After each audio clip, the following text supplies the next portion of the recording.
He doesn't understand even what good works are. Because a lot of people do things because they think they're going to go to heaven because they're doing what they think are good works. Laying hands on somebody that's blind and having them see, that's not a good work. That's a miracle. Amen. That's a miracle. That's not a good work. That is the Lord operating through a person in order to heal somebody for His glory. Okay, so when I asked that man, I said, let me ask you a question. You say you're a Christian. Do you even know what being on the rock is? And that's when he got very, very angry. And so you're looking right now on a screen of this person talking to you, picking up two separate pieces of rock in a riverbed that has not 100 trillion, not 200 trillion, not 500 trillion. It has a trillion rocks in that riverbed. And so if you got anything out of this ministry, you know you're on the rock and you're immovable. And he said, you know what, you're not going to heaven because of any good works.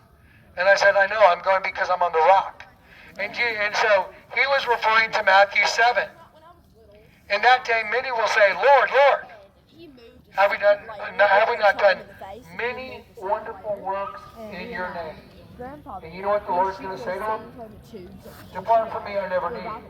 Do you know why he said, depart from me, I never knew you?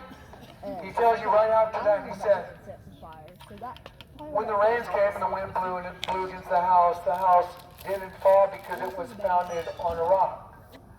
Therefore, those who hear my sayings and do it them, do you know what the word sayings is in the Bible? I'm going to show it to you.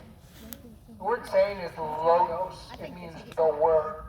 Those who hear my word and do it them will be like someone who is on the rock.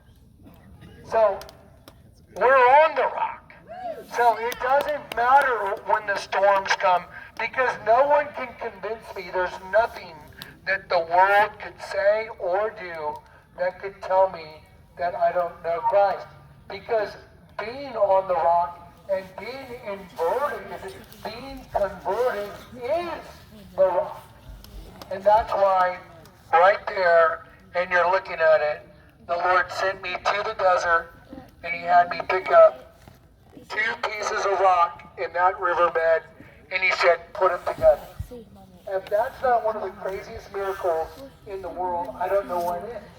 Those rocks are in this container.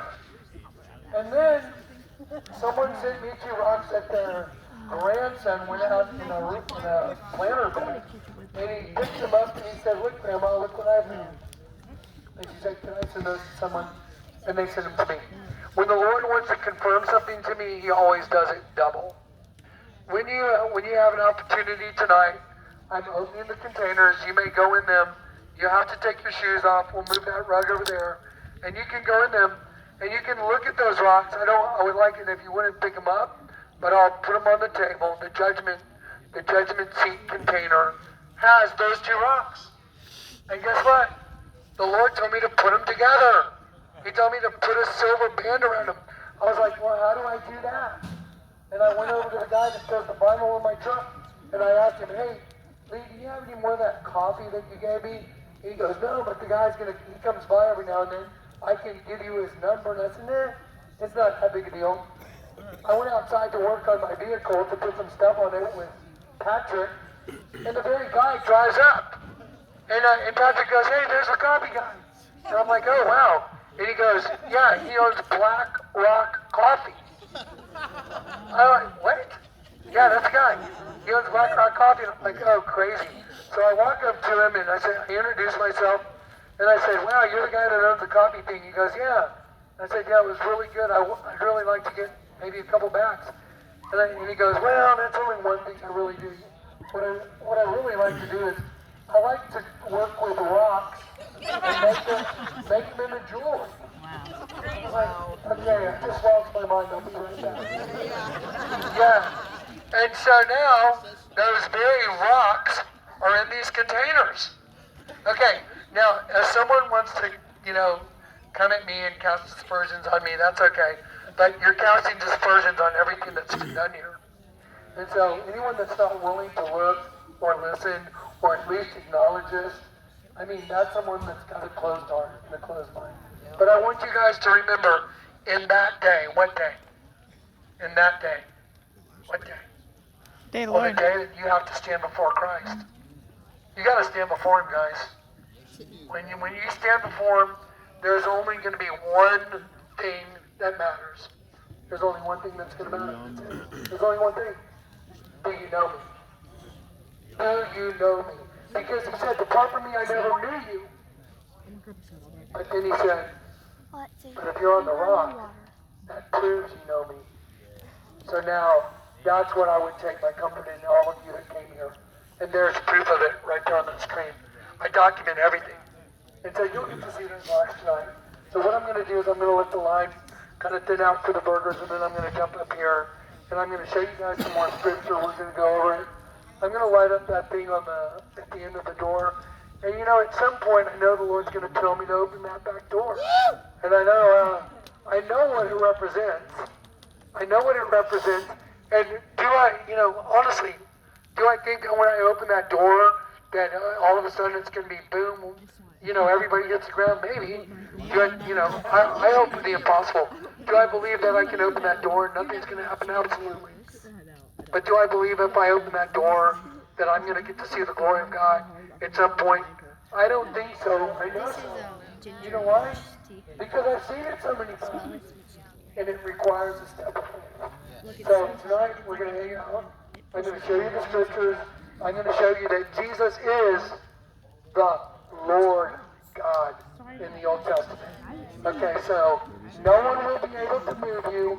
No one will be able to shake your faith, because we're about ready, and the whole world's about to face the time of trouble. But my trust is in the Lord, and He said, because you have kept the word of my patience, I will keep you from the hour of testing. Guys, I'm not scared for me. I could care less. If someone shows up at my house, that would be a bad day for them. I'm serious. I don't care. But I'm scared. I don't want to watch the world suffer. I don't want to watch people that are unbelievers freak out and trucks pull up and say, get in. And they don't understand what's going on. Y'all know what's going on. For those of y'all that are here, you know what's going on. Okay, we got carried away captive. We're in their world, and their world is about to be judged. Jesus said it. My kingdom is not, I'll say it again, is not of this world. Okay? So that's it. That's all there is to it. I'm not of this world. Hopefully some of you guys have had an opportunity to, bug Corey. I kind of threw Corey under the bus a little bit. I said, yeah, go talk to Corey. Corey got to hang out with me for a while. And, it's just a different thing, and I'm glad, I thank God, that He sent Corey into my world for a while, because, it gets lonely in the cave. It does.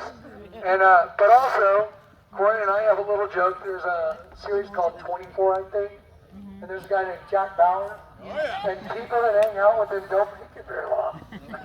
So I just feel bad when people are around me. I'm like, okay, this probably isn't going to go well too long for you.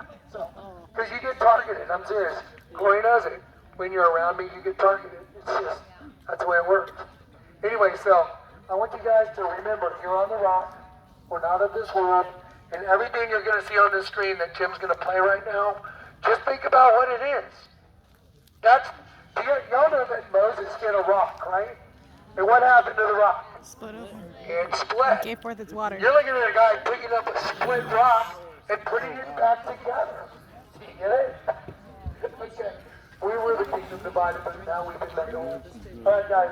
So let's do the burger thing, and then let's get this thing rolling. Cool. And then we're gonna line up that. I don't want to call it a sculpture. I'm just gonna call it. We're just gonna light up all those doves, and then we're gonna open that back door, and we're just gonna offer our prayers and ourselves to the Lord. Okay? Oh, by the way, someone got married. Yeah, I forgot to tell you. I don't know. This is kind of weird, right? So I was was walking through the crowd, and Ishmael and his wife, Grisel. Yeah, Grisel. They told me, hey, we've never been married, and we've been living together. And I said, well, the truth is, unless you made that covenant with God, then, you fall into a category you don't want to fall into. So they said, well, we want to get married right now. So I just married them.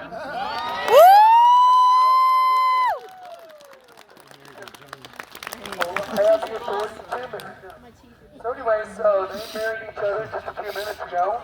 I think that's earlier. I mean, for the get together, not for them, but just for the circumstances. Yeah. Just kind of, All right, so here we go, guys. Everybody grab your burgers, grab your snacks. Tim's going to play.